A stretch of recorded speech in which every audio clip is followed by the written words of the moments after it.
a warm welcome to Interface here on SABC3. My name is Tembisa Magele. Well, this week, the spear painting stirred up the emotions of the nation when President Jacob Zuma was painted with his genitals exposed.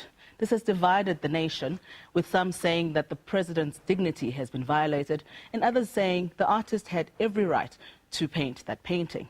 Your thoughts, 33726 on SMS, or you can always drop us a line on our Facebook page, Interface on SABC3. Now, we've got a short insert for you just to paint a picture of what happened this week. Take a look. 11 o'clock in the morning, art class at Lawson Brown High School in Port Elizabeth. Hard at work, the country's future artists. And even here, Brett Murray's art is making ripples. Ma'am, I honestly feel he was just expressing how he feels, ma'am, and that's the wonderful thing about our country, ma'am, is that we live in a democracy, ma'am. And as South Africans, we have the right to express how we feel, ma'am. For others, freedom of speech and cultural beliefs do not marry well.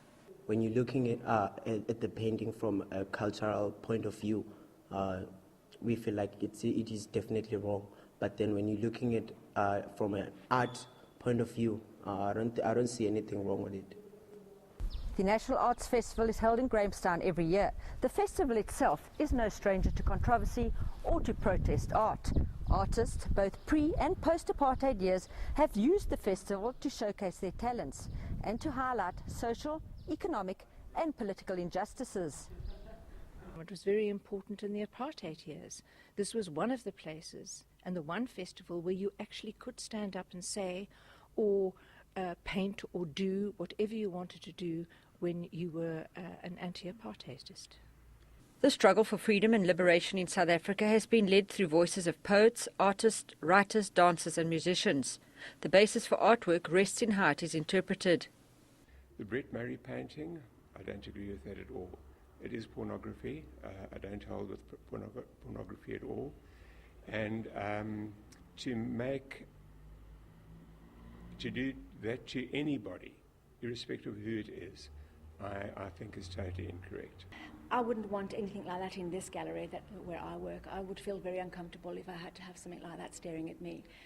He's saying what he feels, and it's not only him that's feeling it, but everyone doesn't have a voice to say or to state their opinion. So he has that power, and he did. He said what he wanted to.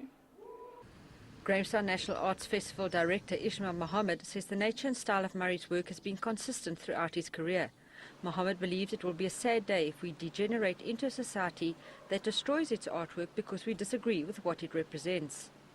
It's a bit more explicit than I thought it actually was, so I think it's a bit too much. It's just a painting. People should just get over the painting and themselves. There's too much fuss around it and about it. This raises the question, how mature is the South African public when it comes to something they disagree with? Well, I'd like to think so, but it doesn't look as though we've progressed that far. This quote by George Brock, a major 20th century artist, perhaps sums up this ongoing debate. Art is meant to disturb. Science reassures. For millions of South Africans whose cultural beliefs are that an elder person or a father figure should not have been depicted in the way that President Jacob Zuma has been portrayed in Brett Murray's painting, this quote will do little to ease their unhappiness. Janine Lee, SABC News, Port Elizabeth. Mandy Rousseau is with the City Press, and she is the international correspondent for that paper. Now, you'll know that the City Press is at loggerheads with the ANC because they refuse to take down the painting or the portrait of President Jacob Zuma from their website, and she's here to tell us why. And also joining us is Dineo Ndlazi, who is a writer and a poet, and also Mary Corrigal, who is the head of the South African Arts Writers and Critics Association. And in our Cape Town studios, we're joined by Dr. Paulo Jordan, who is with the African National Congress. A warm welcome to all of my guests. Thank you so much for joining us. Let's start with you, Mary. This must be great for art, regardless of which side of the debate you are on, because I don't think in recent times we've seen a painting or a portrait stirring up such emotions. It's great to have people debating about art, and great to see that people have actually gone into the Goodman Gallery. But I'm not sure that art is really the way that the kind of discussion that people have been having around this painting is about its value as an art object necessarily. I think that the conversation has been attached to so many other kinds of discussions around the freedom of expression and, of course, authorship of the image and the president himself and what it reveals about him. So I'm not sure that actually very much has even been written about it as an art object at all. But you're an art critic. What do you make of this painting? You know, because some are saying it's a real work of art, and others are saying it's a cheap knockoff of a painting that was done years ago of Lenin. It was always meant to be a knockoff of a Lenin poster. That is part of the language that Brett Murray uses, is the language of political propaganda from the communist era. I think his whole point is that the current leaders have betrayed their position because they're embracing the riches and wealth and therefore then betraying their communist values. So he's purposefully used that image. But as an art critic, do you think this is art or just vulgarity? Well, of course it's art. But is it good art? I'm not so sure. I think that this image, the spear, is going to be an iconic image of our era, which is kind of a pity because I don't think it is representative of the kind of art that most artists are making at the moment. And I don't think it's a particularly strong image. It's quite for us, in any case, it's quite a one-dimensional statement, although obviously it's been open to multiple readings, which has been interesting. Let me just say that this particular program tonight, because of the nature of, the kind of emotion that it has evoked in the nation, is going to be for a whole hour. We're going to be from 9:30 until 10:30. We do know what this particular topic is about, and so we have set the scene, and Mary has told us a little bit about what the perspective of an art critic is. Let's bring you in, Dr. Jordan, at this point in time. You know, some are saying this was a great strategy for the ANC to come out fighting, guns blazing, against this painting just ahead of Mangaung, and as a result winning the sympathy of the nation. What would you say to that? Firstly, point of correction, I'm not here representing the ANC. I was not asked here to speak on behalf of the ANC. So I want to make that clear in the first instance. Secondly, what people think of what the ANC's response is, I think should be placed in the context of what's been happening in this country. You have a situation in which a great deal of anger has been generated by this painting, and I am particularly attracted to an op-ed written by Justice Balala in today's Sunday Times, in which he links the public anger and response to this painting to some of the things that have been happening over the last 5 months. You see, you had in February Mr. Peter Mulder making his pronouncements in Parliament, and then about 2 weeks or 3 weeks ago, we had former President de Klerk making his pronouncements. And all those pronouncements and the ones in between were a direct affront to the African people. And I think you have to put this painting and the response it has evoked in that particular context. At the same time, what I want to say is that the artist's right to paint what he wants, the politicians' right, the citizens' right to express their views without fear or favor is something that I treasure and something which has been one of the values the ANC has fought for more than 100 years. But Dr. Jordan, what is your so position then on this? That is not something in question. What is your position in your personal capacity then on this? My position is that he has the perfect right to paint what he likes. But when you look at the painting in the context of what has been happening, you can understand why people have reacted in the angry fashion they have. But are we not shortchanging him then? Because we are now judging his painting based on what's happened over the past couple of months. And you're saying that's what is causing this reaction. But just as an artwork, do you think he was well within his rights to go as far as he did? No. I do not question his right to paint what he likes, nor your right to express your view or anyone else's right to express their view. what is in question. You see, you can't just abstract a painting and say painting and that's that. A woman who's showing her breasts in a painting by Delacroix called Liberty Leading the People has a very different meaning to a woman showing her breasts in Hustler magazine. So the context and environment in which something happens is also important about how we judge it. All right. Now, the environment in which this painting has been inserted is one which has evoked a great deal of anger.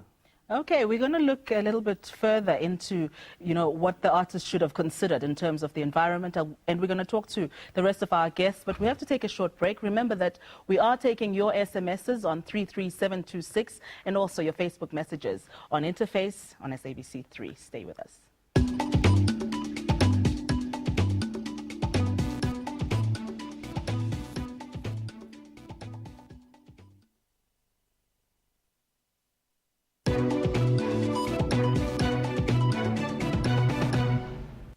Jordan, who is in our Cape Town studios, and he is an ANC NEC member, but speaking tonight in his personal capacity.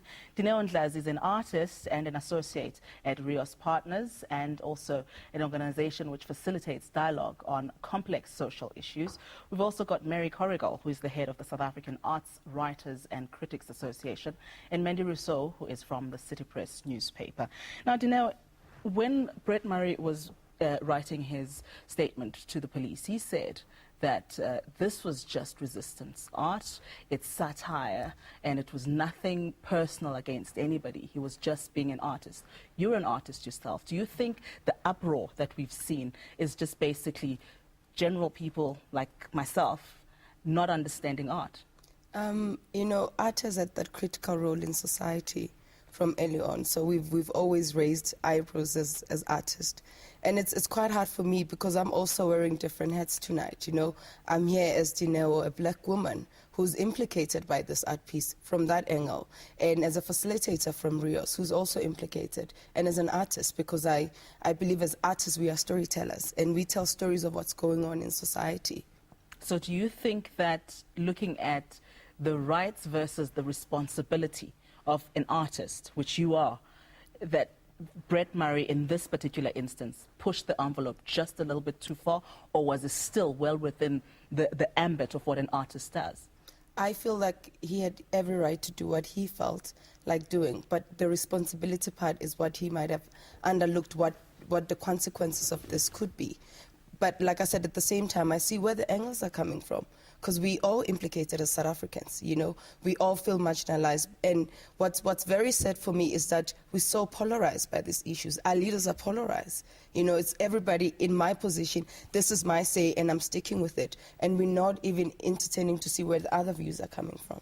So Mandy, your newspaper put this on the website and you're refusing to take it down. Why would you not take it down when you have seen the kind of offense that it has caused to so many South Africans?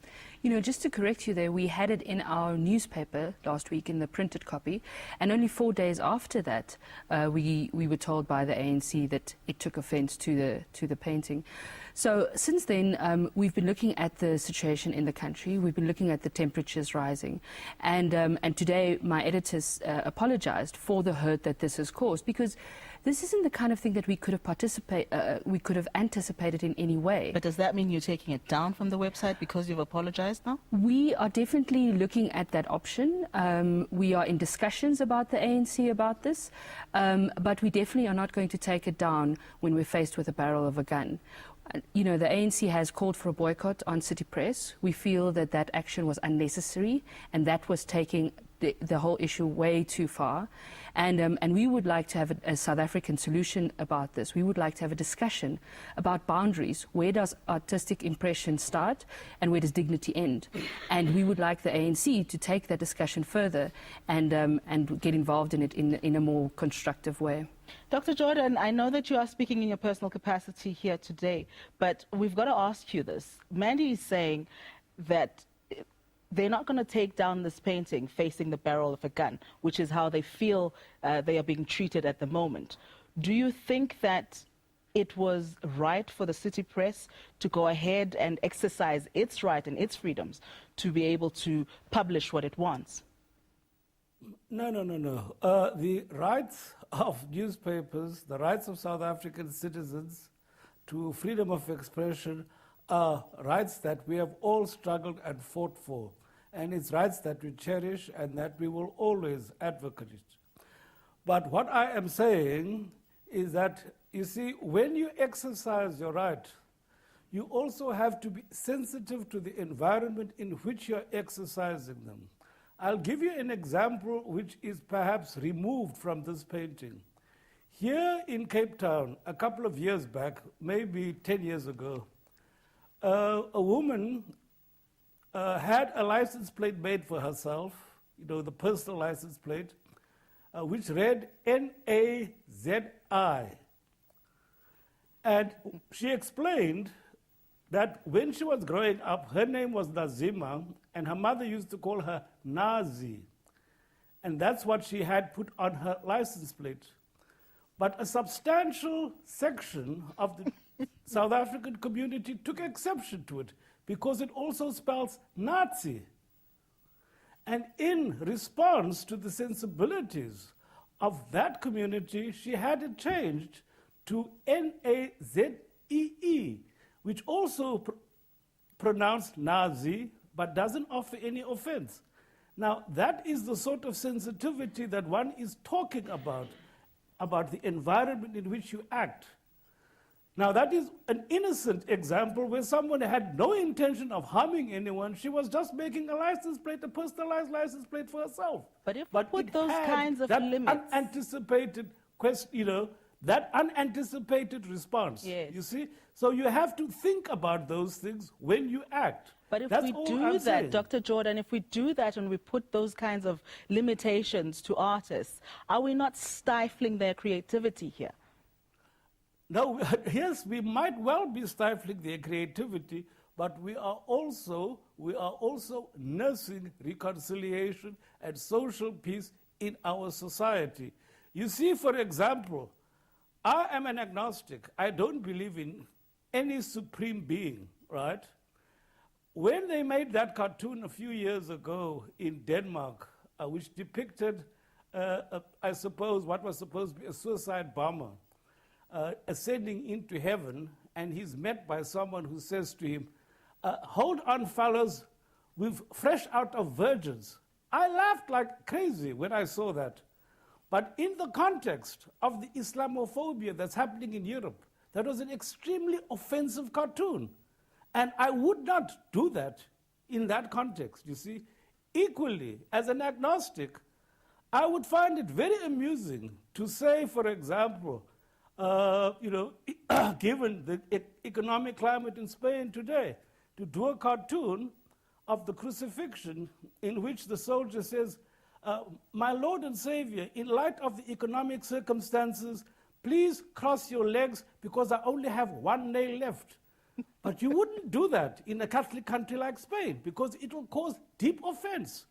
That is what one is talking about.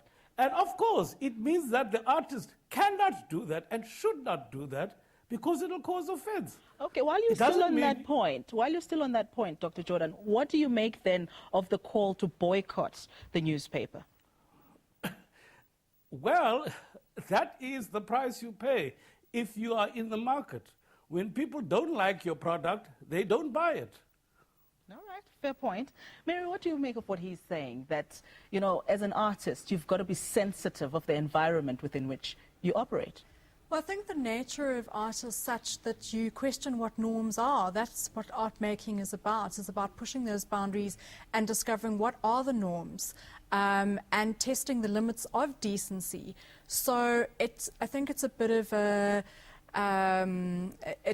it limits art's nature, in fact, to start to, if an artist has to start to think about sort of cultural sensitivities. At the same time, I would say, I have not spoken to Brett Murray about this, but I'm quite certain that he had no idea how subversive the work actually was. And certainly even the writer for City Press who interviewed him you know, with the article that would eventually cause all this offence, it didn't pick up either that the work was as subversive as it actually was. So I think that what we're looking at really is an artist who was slightly ignorant about cultural taboos. Had he known, would he still have made the work? We don't know. How would you react, Dineo, if you were told as an artist that, you know, there's a limit to what you could write about, to what you could paint, to what you could, you know, express yourself on because of the environment within which you worked? The natural response as an artist is to be a rebel, because artists are rebel. They don't conform to society's belief. They don't conform to what society wants them to be. So But shouldn't they? That's the debate here. Shouldn't they then look at, for example, the African context and say, you know what, we can paint people in the nude in other places, but in Africa we've got to be sensitive around people's genitalia, for example, because people here are sensitive to that.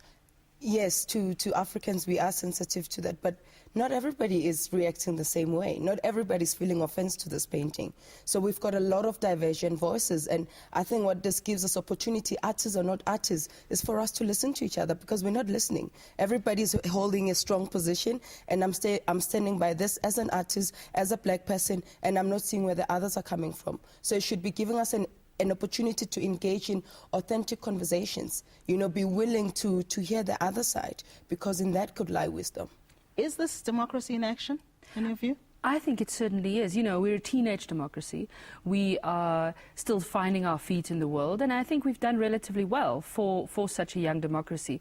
But, you know, every now and then you get to a point where you realize tough decisions need to be taken, leadership is needed, and we need, in this case, the ruling party to take us forward, because I think that, you know, this is an issue that will come up again in future, I'm sure. Mandy, in hindsight, we were hearing some of our guests here saying you've got to be sensitive to the environment within which you work.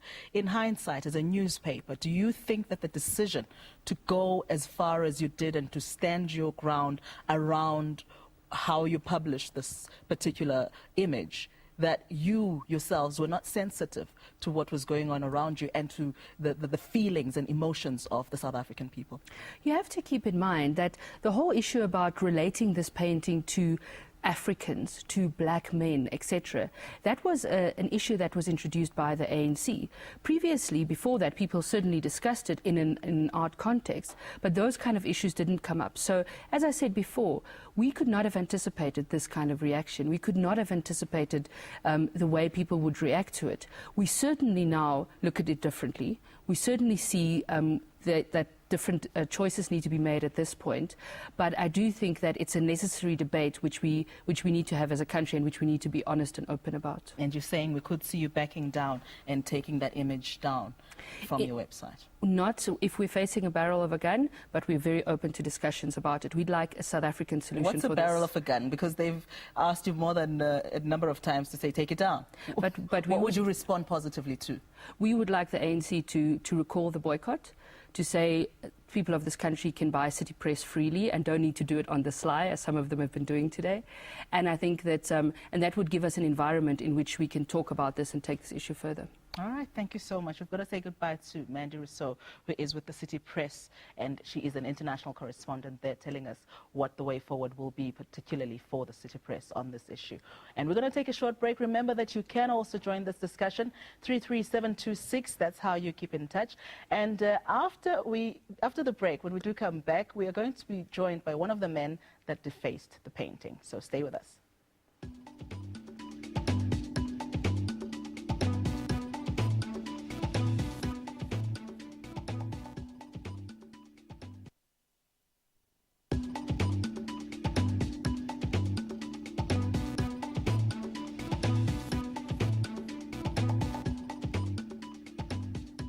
Welcome back to Interface here on SABC3, taking your SMSs on 33726 and your Facebook messages, Interface on SABC3. And we're now also joined by one of the men that defaced the painting, this spear, at the Goodman Gallery, and his name is Baron Lekransi, and he's going to tell us why he did it. Let's start right there. Why did you, out of the blue, as it seemed to us, as the ordinary South Africans watching this unfolding, did you walk up to that painting and decide to do what you did? Good evening. I just want to apologize for my voice. It's almost gone. That's fine. We can hear you, though. Good. Now, I didn't make an impulsive decision regarding this, you know. And I'm not the kind of person that's walking around with a red paint and a brush and paint everything and cover everything. But, you know, we are busy with more serious matters in South Africa than paintings. Art's very important, politics are very important, but people's lives are much more important than that. Last week, it was a political and an art issue. Political statements through art, and I liked it. And I said it to other newspapers as well, that I can also appreciate the artwork. I'm not an expert on art, but I like most of the other artworks of this artist, and I don't want to give him free ad for that. But the fact is, he is a very talented artist. But then it changed when Mr. Matashe, the Secretary General of the ANC, make a statement that it is now a racial issue. Then it changed from an art and political issue to a pure racial issue. But did you do it in defense of the president, or did you do it because you just were tired of the debate? I don't need to defend our president. He can defend himself. I'm not a member of the ANC. I can tell you I'm not a supporter of the ANC. But I don't defend him because there's no need for that. But suddenly when he said it's a racial issue, they were talking to me. That is against white and black. And you know, I know about 1976. I know the mid-85s. And I don't want us to go back to those eras. And when it has become, the last couple of days, a racial issue, I decided to do something about it. Because Mr. Zuma, you know, he was elected by 2/3 of this country. 2/3 of the people voted for the ANC. And I must also have respect for those people. And now it comes to say we are all racist. A white man painted that painting. It was the owners of that gallery, white people. And I decided I would like to make a statement that not all of us is like that. We can have respect for somebody else. I don't care what Mr. Zuma do, what his private life is all about. 2/3 of the people of South Africa voted for him. And he has the right, sorry, and those people have the right to vote for him the last elections, and if they are not satisfied with him, they can vote him in the ANC out the next election. So you didn't have an issue with the painting itself before that statement? Not at all. You felt the artist was also well within his rights to do that? He can paint whatever. I agree with the artist and the other people. He has the right to paint anything. And the gallery, they can put anything there. But the moment somebody comes in who is the person, and that is Mr. Zuma, and his children, and to ask, please take it down, for all the reasons we heard already. Then I say, then we will have to respect him and say, then we take, they made a point. Why did one time to labor the whole point again and again? The same with the city press. The moment there was a request, put it down. Because racial relationships is not a given. It's not, we must work at it. Okay. And we must listen to other people and be very sensitive for other people. If there's one thing I want to emphasize. You know, I was very surprised that the artists and the Goodwin Center and also City Press just said so. They were actually surprised and astonished by the reaction. And then if it is the case, then they shouldn't be in the business of political issues, because there are serious matters than just the art. Okay, I take your point. Mary, is this racism at play here? Was this artist being a racist when he painted that portrait? Well, I think the position that most art historians and art critics have is that every work of art has multiple readings, that it offers different viewers depending on their point of view, and the way that we'll see the painting now might be very different to the way we see it in 5 years' time or 10 years' time. And that is the nature of images, that they're open to interpretations, various, multiple interpretations. I think that the assumption that any work or anything made by a white artist reflects the view of all white people is kind of a ridiculous position to have. No. But I think in defense of some of the people that are against this particular painting, they're saying this particular one, in the way that it was made, says, also within the context of the rest of the artwork in this particular exhibition, says that this person is against black people.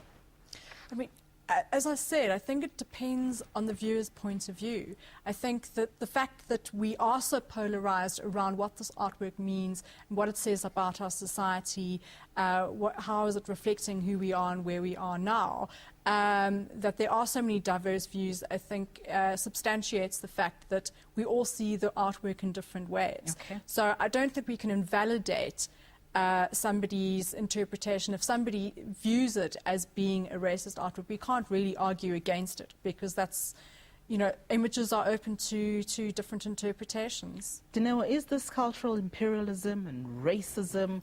Is the president being depicted much like Sarah Baartman was depicted all those years ago?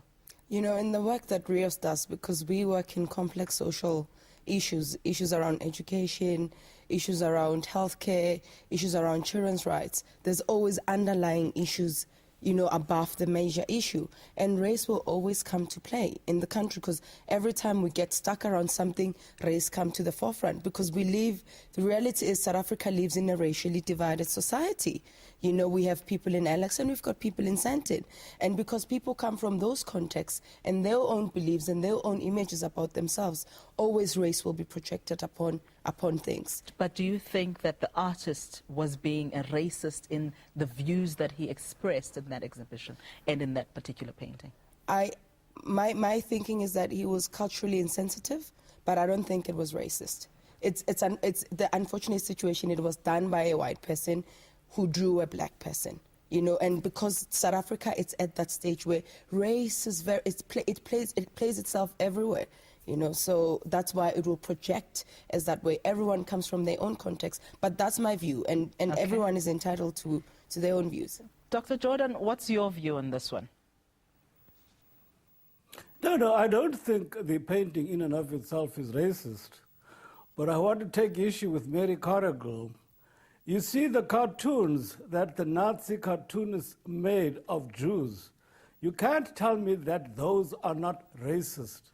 The intent was racist and the message was racist. Equally, the sorts of cartoons you used to have in many of the Afrikaans newspapers before 1990, the images were racist, the intent was racist, and the message was racist.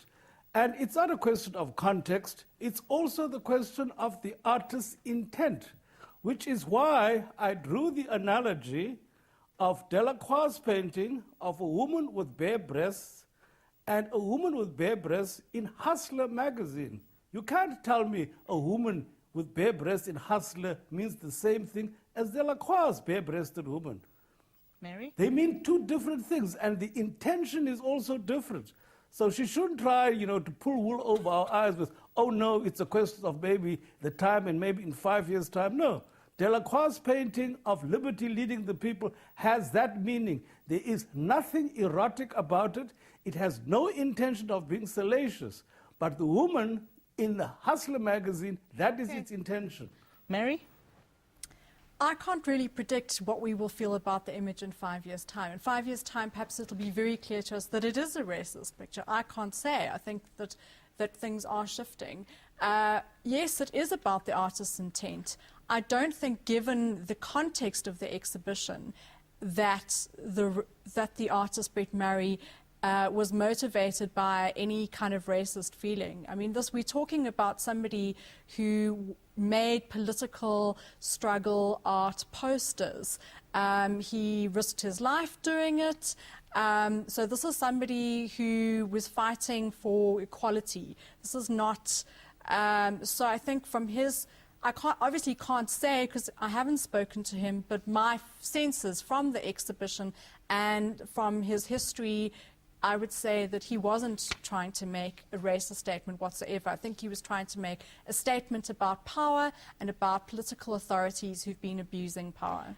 Dr. Jordan, before we take a short break, let me just ask you, in 2010, we had artist Ayanda Mabulu painting a portrait that had President Zuma in it, painted in the nude. And we didn't get this kind of outcry after that painting. Why do you think that is? No, absolutely. And which is why I am talking about the environment. You see, equally, people are forgetting we had also the Malema case, right, about that song, Dubuli Bulu, right? And it's the same sort of thing. Here you are faced with two rights, the right of free expression and the right of dignity, right? And sometimes these things are in conflict. Now, you always also have to look at the environment in which you are acting.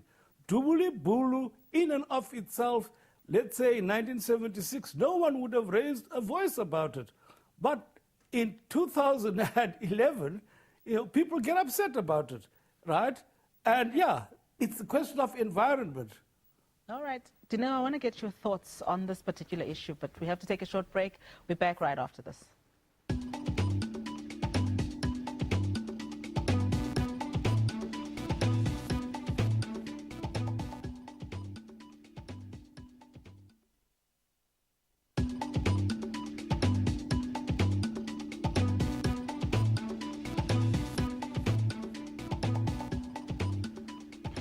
Welcome back to this extended broadcast of Interface here on SABC3. We're talking about the spear painting, the painting that has gripped the imagination and also the emotions of the nation. And Dineo, before the break, we were talking about whether or not this is a racist painting.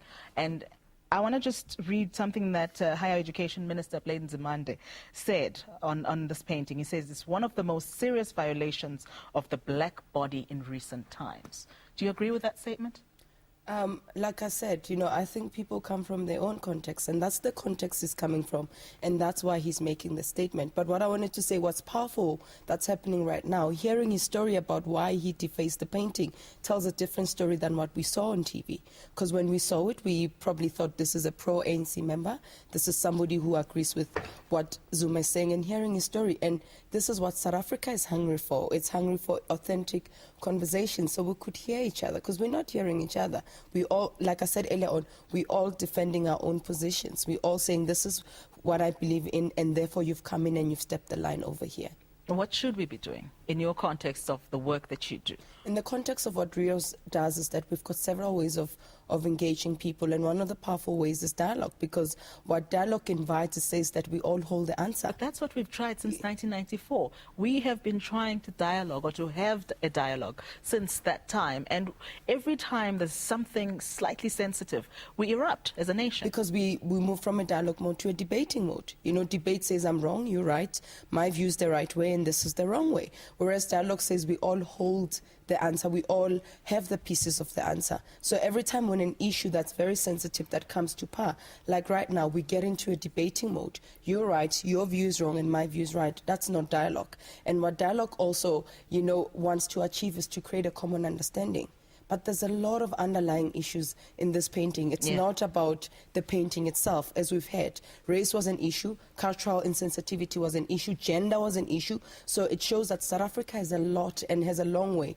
And this is an invitation to our leaders as well, that they need to be dialoguing with each other, because if they get into authentic conversations and start hearing each other, it could be a great example. So if the president and somebody else start saying, well, let's hear each other and let's see what this could do to build South Africa. It sounds ideal, but I don't know if we'll be able to pull it off. Maybe you can facilitate that discussion. That's why it's a complex issue, because complex issues are not resolved overnight. Sure. They're systematic, and everyone is involved. Like I said, every South African is implicated, black, white, Indian, male, female, young or old. So it requires everybody to put their stake on the ground and say, I am willing. Baron, was this orchestrated?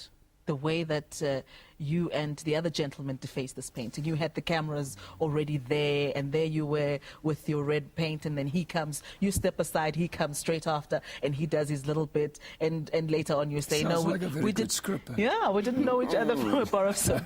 Was this orchestrated? No, definitely not. I can give you the assurance. Not even my wife knew I was going to do that. I've got no whatsoever contact with those people. I was actually, after they arrested me, I saw they arrested him as well, and I said to to the security guard. Only they roughed him up and they didn't rough you up. Yeah, I don't know. I didn't see it even. I didn't even see it. Now, what I said to the security, no, but you made a mistake. I did it. He was not involved afterwards. So I'd no connection with him. Nobody gave me instructions to do it. I've got no affiliation with any organization, ANC or intelligence or whatever the case may be. I actually do it out of my own free will. Is this you seeking publicity? Is this a publicity stunt for you? Because this is the second incident for you where you've been in the headlines. The other time you went and put a for sale sign where there were potholes because you said you were trying to bring attention to the pothole situation. Are you seeking attention here? You know, the pothole incident, for example, the potholes were in my street. And I put it down there because nobody listened to me to repair it. And I put for sale because that was in a newspaper in Germany. And then the bill picked it up. You know, and they asked me, please, can you just pose for that photo? I said, no, I don't want to be there. And they convinced me. Okay. But soon afterwards, they prepared it. You know, just, if you ask me if I'm looking for publicity, I'm 59 years old. You know, I had a long career.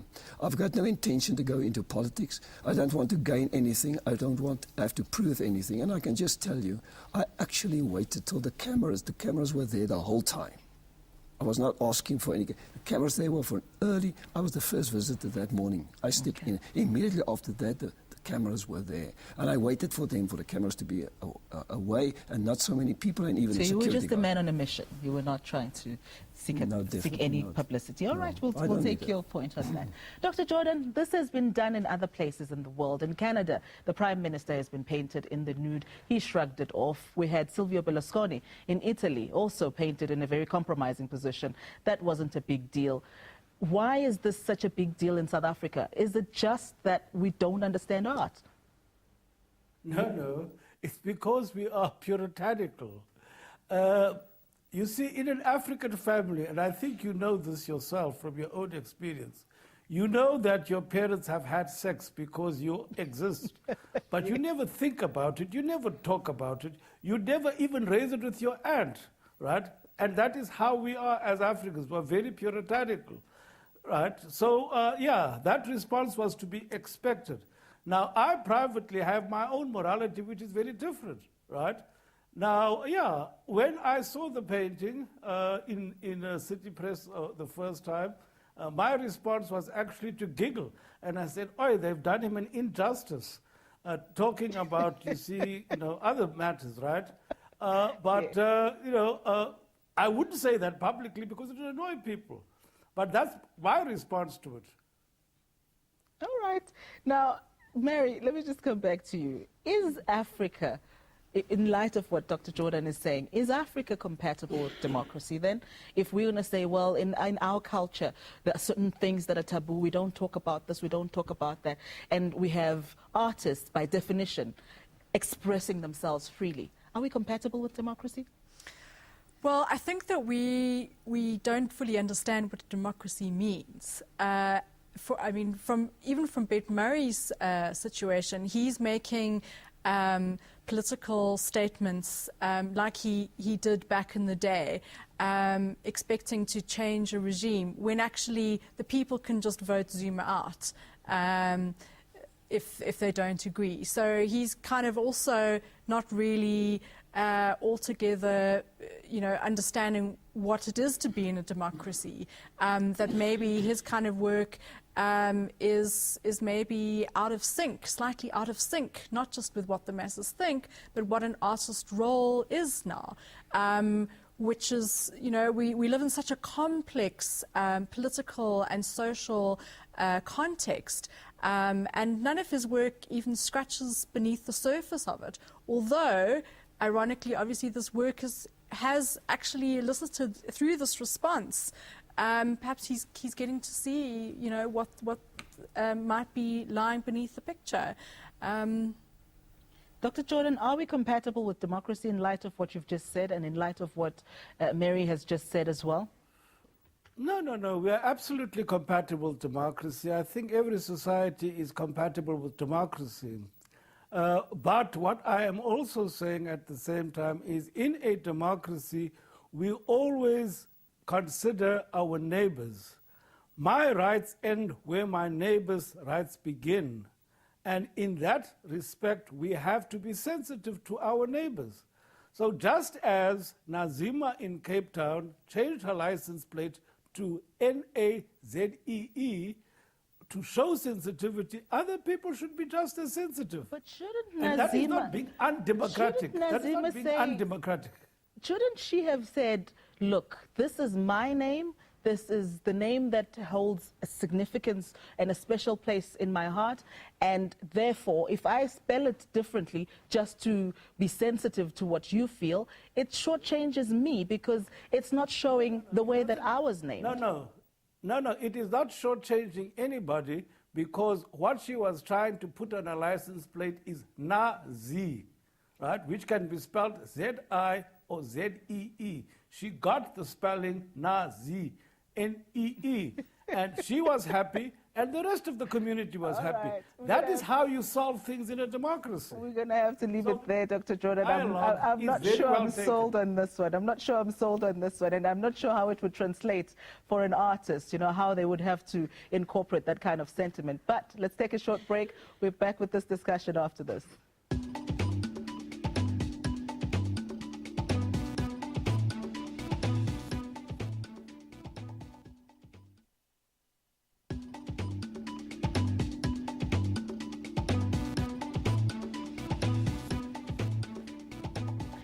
And this is the last segment of this particular program on Interface on SABC3, talking about the spear, that painting that has got you and your neighbors and your friends talking about art in the past 2 weeks.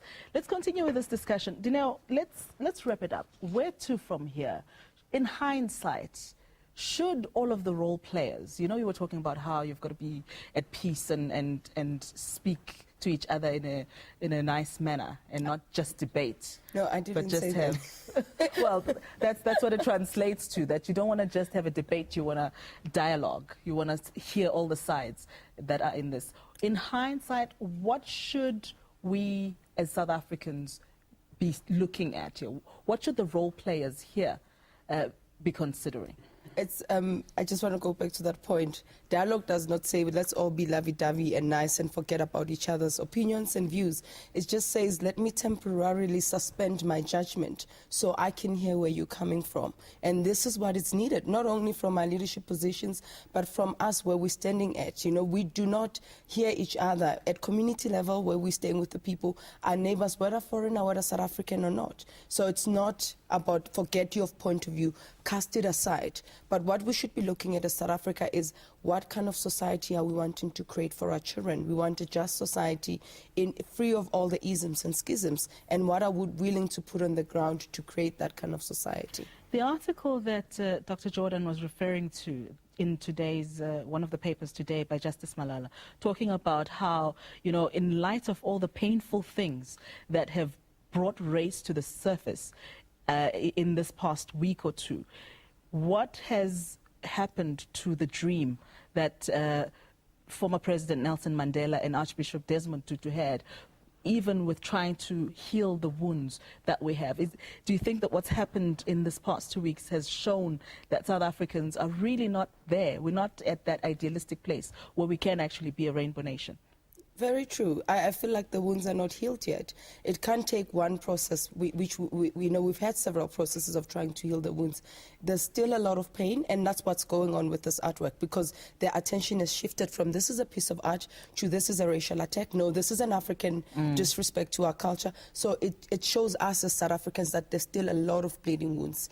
And it, like I said again, it could be taken as an opportunity that what's the next level as South Africans that we need to take. And one thing that I've seen that is being powerful, sometimes it's not about talking, like I said, getting into talking mode, but it's about experiencing. How many of us who have not traveled to work by taxi would take a taxi to experience what an ordinary South African goes through in every day? So those kind of experiences. Mary, art has played a role here, like it or not. It may be a good role, it may be a bad role, depending on your perspective.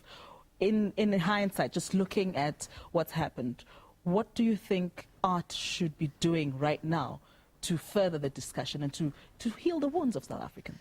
I think that we're going to see a lot of work, new work, come out of this. It's going to be work responding to how the responses to the artwork, as well as hopefully perhaps actually looking beyond the surface of things, which I think is what Brett Murray did. That he focused, and that why he polarized opinion, is that he took a very particular stance instead of really looking at the complexities that define our cultural landscape. Final words from you, Dr. Jordan? No, I think I think the Rainbow Nation is always something that is becoming, and these are the growing pains of the Rainbow Nation and the creation of democracy. We are going to have these moments which are awkward, about which we are going to argue, and about which there's going to be lots of pain.